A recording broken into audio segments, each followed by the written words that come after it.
আসসালামু আলাইকুম রহমতুল্লাহি ওবরকাতুহু। সম্মানিত দর্শক, 2025 সনের ফেব্রুয়ারি মাসের 5 তারিখ রাত্রি 9টার সময় আমি এই ভিডিওটি ধারণ করছি। আজকের দিনের যে সামাজিক মাধ্যম মানে ফেসবুক থেকে শুরু করে অন্যান্য যে সকল সামাজিক মাধ্যম রয়েছে সেখানকার একেবারে হট গরম তাজা খবর হলো ইনকিলাব মঞ্চ, সেই ইনকিলাব মঞ্চের নেতৃত্বে বুলডোজার মেশিন বা বুলডোজার মিছিল এই প্রথম বাংলাদেশে যাকে বলা হয় একটি ভাইব তৈরি করতে যাচ্ছে।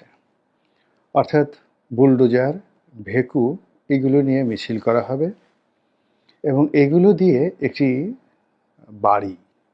বাড়ি প্রকাশ্য দিবালোকে বা রাতের আধারে একেবারে পুরো রাষ্ট্র শক্তিকে চ্যালেঞ্জ জানিয়ে গুড়িয়ে দেয়া হবে। কারণটা কি? ওই বাড়িতে বঙ্গবন্ধু শেখ মুজিবুর রহমান বসবাস করতেন এবং ওই বাড়িকে কেন্দ্র করে ৭১-এর মুক্তিযুদ্ধের সপক্ষ শক্তি হিসেবে যারা নিজেদেরকে দাবি করেন তারা যে সকল কথাবার্তা বলেন এটি অনেকের ভালো লাগে না, মেজাজ গরম হয়ে যায়। ফলে তারা এই বাড়িটির যে অস্তিত্ব সেই অস্তিত্ব মাটির সঙ্গে মিশিয়ে দিতে চায়। এটি হলো ইমপ্লাইড মানে পরোক্ষ কারণ।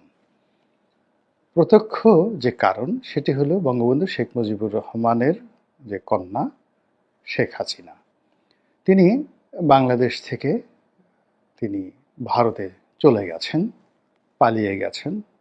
এর কারণটা হলো এখানে দুটো শব্দ উচ্চারণ করতে হচ্ছে। বাংলাদেশের আবহাওয়া খুবই পরিবর্তনশীল। আজ যদি আমি বলি যে পালিয়ে গেছেন, 2 দিন পরে যদি ছাত্রলীগ, যুবলীগ, আওয়ামী লীগ ফিরে আসে তখন বলবে যে গোলাম মোল্লা রনিকে বুলডোজারের নিচে ফেলে একটা ডলা দিয়ে দাও। তো ডলা দিয়ে দাও বা রোলার মেশিনের নিচে ফেলে তাকে একেবারে রাজপথে পিষিয়ে দাও। কেননা এই হারামজাদে আমাদেরকে বলেছিল যে শেখ হাসিনা পালিয়ে গেছে।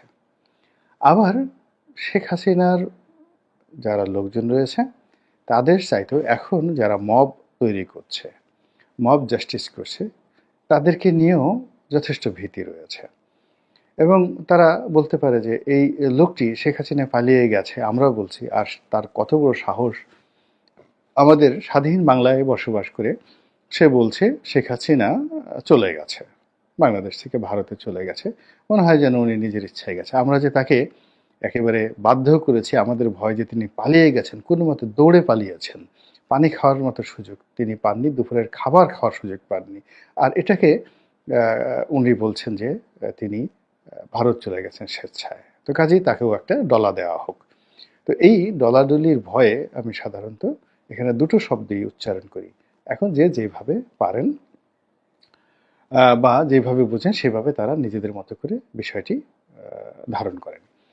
দ্বিতীয় যে বিষয়টি হলো যে এই শেখ হাসিনা তার যে গর্বের বস্তু তার পিতার লিগেসি, ঐতিহ্য বা ট্র্যাডিশন, আর এই ধানমন্ডির যে 32 নম্বরের বাড়ি এটাকে তিনি অ্যাজ এ মনুমেন্ট হিসাবে, তার ক্যাপিটাল হিসাবে তিনি গত 15টি বছর ব্যবহার করার চেষ্টা করেছেন। এটিকে তার মালিকানা থেকে তিনি একটা ফাউন্ডেশনের মাধ্যমে, একটা ট্রাস্টের মাধ্যমে এখানে একটি জাদুঘর প্রতিষ্ঠা করেছেন, যেটি এই মুহূর্তে সরকারি সম্পত্তি। তো সেই জাদুঘর প্রতিষ্ঠা করে ওখানে বঙ্গবন্ধুর স্মৃতি থেকে শুরু করে সব কিছু সংরক্ষণ করার চেষ্টা করেছেন। তো কাজী শেখ হাসিনা চলে গেছেন, চলে যাওয়ার পর এখন তাকে কষ্ট দিতে হবে, তাকে অত্যাচার করতে হবে, তাকে জুলুম করতে হবে এবং তিনি যেন জীবিত থেকে জীবনের যে কষ্ট, বেদনা যে কি, এই জিনিসটি যেন অনুভব করতে পারেন। এই কারণে ওই বাড়ির প্রতি শেখ হাসিনা বিরোধী যারা লোকজন রয়েছেন তাদের ক্ষোভ এবং ক্রোধ রয়েছে। 3 নম্বরে যে জিনিসটি আমি অনেকবার বলেছিলাম, শেখ হাসিনা যখন ক্ষমতায় ছিলেন তিনি প্রচণ্ড দাম্ভিকতা নিয়ে বেগম জিয়ার বাড়িটি মাটির সঙ্গে গুঁড়িয়ে দিয়েছিলেন। তো আমি তখনই বলেছিলাম যে আগামী দিনে যখন তার ক্ষমতা থাকবে না, তখন এই ৩২ নম্বর যদি মাটির সঙ্গে গুঁড়িয়ে দেওয়া হয়, সুধার সদনকে যদি, মানে শেখ হাসিনার স্বামীর বাড়ি, সেটিকে যদি মাটির সঙ্গে গুঁড়িয়ে দেওয়া হয়, এটি আশ্চর্য কোনো ঘটনা হবে না, এটি স্বাভাবিক ঘটনা। এখন সেরকম একটা পরিস্থিতি তৈরি হয়ে গিয়েছে, যদিও আমি মনে করি যে এই কাজটি করা সঠিক নয়, কিন্তু টিট ফর ট্যাট অতীতে যে ঘটনাগুলো ঘটেছে, এখন ওই যে মইনুল রোডের যে বাড়িটি, যে বাড়িতে যাকে বলা হয় বেগম জিয়া ছিলেন, শহীদ প্রেসিডেন্ট জিয়াউর রহমান ছিলেন, তো ওটাও তো একটা লিখেছি। ওটাকে নিয়েও তো ইতিহাস আছে, ঐতিহ্য আছে, ওটিকে নিয়ে মুক্তিযুদ্ধের স্মৃতি আছে, ওটিকে নিয়ে গণতান্ত্রিক আন্দোলনের ইতিহাস আছে। ওটির প্রতি বাংলাদেশের ৩০-৩৫% যারা বিএনপি করেন তাদের সিম্প্যাথি রয়েছে, এমপ্যাথি রয়েছে, বিশ্বাস রয়েছে, ভালোবাসা রয়েছে। তো সেটি যখন অশ্রু জলে মাটির সঙ্গে মিশে গেছে, এবং বেগম যে সাধারণত কখনো কাঁদেন না, কিন্তু ওই বাড়িটি যখন ভেঙে ফেলা হলো তিনি তখন অঝরে কেঁদেছিলেন। কাজেই বিএনপির সেই যারা লোকজন রয়েছেন তারাও কিন্তু শেখ হাসিনা চাচ্ছেন যে তিনি বেগম জিয়ার মতো কাঁদুন এবং আহাজারি করুন। আবার বেগম জিয়ার বাড়িতে যেভাবে বিল্ডিং তৈরি করে সেখানে বসতি স্থাপন করা হয়েছে, তো এখন সঙ্গতি কারণেই তারা বলতে পারে যে তাহলে সেই বঙ্গবন্ধুর বাড়িতে ৩২ নম্বরের বাড়িতেও ভবন নির্মাণ করে এই ৭১-এর যে কাউন্টার, এখন বিপ্লব বা নতুন যুদ্ধ, নতুন স্বাধীনতার যারা শহীদ হয়েছেন তাদের পরিবারকে ওখানে পুনর্বাসিত করা হোক। ১ বিঘা জায়গার উপরে যদি ২০ তলা বা ৩০ তলা বিল্ডিং করা হয়, সেখানে অনেকগুলো অ্যাপার্টমেন্ট হবে, তাদেরকে সেগুলো দিয়ে দেওয়া হোক। এগুলো সবই প্রতিহিংসা। এবং আজকের দিনে যে খবর সেটি হলো যে আজকে রাতে ওই বাড়ি বুলডোজার দিয়ে ভেঙে ফেলা হবে, ওই বাড়িতে আক্রমণ করা হবে, অথবা ওই বাড়ির দিকে বুলডোজার নিয়ে লোকজন এগিয়ে যাবে। কেন যাবে? শেখ হাসিনা একটা ভাষণ দেওয়ার কথা তিনি বলেছেন, যে তার ফেসবুক পেজ থেকে, তারপরে মানে আওয়ামী লীগের ফেসবুক পেজ থেকে বা ইউটিউব চ্যানেল থেকে তার সেই ভাষণ সরাসরি সম্প্রচার করা হবে। এখন এটি যদি করা হয় তাহলে হুমকি দেওয়া হয়েছে তিনি এই কাজটি করলে তার বাড়ি ভেঙে দেওয়া হবে। কাজে আমি এই মুহূর্তে, মানে ৯টার সময় এই কাজটি হওয়ার কথা, আর আমি এখন যেহেতু ভিডিও করছি, আমি জানি না যে আসলে সেখানে কি হচ্ছে, কি হওয়া উচিত, বা সেটার পরিণতি কি হবে। আমি শুধুমাত্র যে বিষয়গুলো বলছি সেটি হলো যে এই যে শেখ হাসিনা ভাষণ দেবেন, বা সেই ভাষণকে কেন্দ্র করে আপনি এই বাড়ি ভেঙে ফেলবেন, এটাতে আমি আপত্তি করি।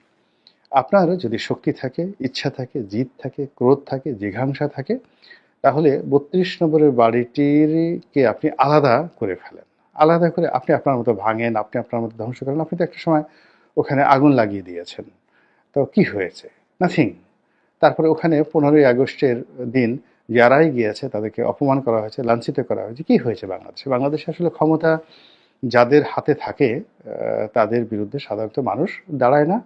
আবার মানুষের যখন ক্ষমতা চলে যায় তখন তাদের দিকে কেউ ফিরে তাকায় না। এখন যারা ক্ষমতায় আছেন তারা যে কোনো কথা বলতে পারেন, যে কোনো কাজ করতে পারেন, কেউ আপনাদেরকে বাধা দেবে না। আবার কখনো যদি আপনাদের ক্ষমতা চলে যায়, আপনাদের উপর অতীতের যে কোনো সময়ের চাইতে গাণিতিক হারে জুলুমভাবে অত্যাচার হবে, এবং আপনাদের পক্ষে একটি উফ শব্দ করার মতো লোক পাবেন না। এটা হলো যাকে বলা হয় একটা সাধারণ আমাদের বৈশিষ্ট্য। কাজেই ৩২ নম্বর নিয়ে আপনার যদি ক্ষোভ থাকে, রাগ থাকে, এবং এমনকি সুধা সদন নিয়ে যদি আপনার রাগ থাকে, ক্ষোভ থাকে, আপনি হাতুড়ি দিয়ে একটা পিটিয়ে ভেঙে ফেলতে পারেন। বাস্তিল দুর্গে যদি পতন হতে পারে, সেক্ষেত্রে কেন ৩২ নম্বর বা সুধার সদন ভাঙা যাবে না? আপনি ভাঙতে পারেন স্বৈরাচারের প্রতিযোগী হিসাবে। আপনি যদি গণভবন ভাঙতে পারেন, গণভবনের ঐতিহ্য তো আরও বেশি। সেই গণভবন আপনি ভেঙে সেটাকে অ্যাবান্ডন করে সেটাকে আপনি যদি জাদুঘর বানাতে পারেন, তাহলে ৩২ নম্বর যে জাদুঘর, সেই জাদুঘরকে আপনি অনেক কিছুই বানাতে পারেন। কিন্তু এটাকে আপনি আলাদা রাখেন। কিন্তু শেখ হাসিনা ভাষণ দিলে আপনি এই বাড়ি ভাঙবেন। এই জিনিসটিতে আপনার যে দুর্বলতা প্রকাশ পাচ্ছে, সেই দুর্বলতা নিয়েই আমি মূলত আলোচনা করতে চাচ্ছি। আমার কাছে মনে হচ্ছে যে আপনি বা আপনারা যারা এই বাড়ি ভাঙতে চাচ্ছেন তারা শেখ হাসিনাকে ভয় পাচ্ছেন। এখন শেখ হাসিনার যে বাস্তব অবস্থা, তার দুটো বৈশিষ্ট্য প্রধানত আপনাদের কাছে রয়েছে যারা শেখ হাসিনা বিরোধিতাকারী। সেটি হলো শেখ হাসিনাকে আপনি ঘৃণা করবেন অথবা তাকে ভয় পাবেন। আর যারা শেখ হাসিনাকে ভালোবাসেন তাদের জন্য দুটো বিষয় রয়েছে, অর্থাৎ শেখ হাসিনার জন্য জীবন দেবেন অথবা শেখ হাসিনার জন্য দোয়া করবেন আবেগে আপ্লুত হয়ে। তার ভালোবাসার লোকজন আছে যারা, তো সেই জিনিসগুলো তারা তাদের মতো করুক, কিন্তু আপনি যারা বিরোধিতা করছেন তাদের কাছে যে অপশনগুলো রয়েছে তাতে অবস্থা দৃষ্টি আপনি যদি শেখ হাসিনাকে ঘৃণা করতেন তাহলে আপনি তার নামটি উচ্চারণ করতেন না, তার কোনো কথা কর্মকাণ্ড আপনি কোনো অবস্থাতেই কগনিজেন্সে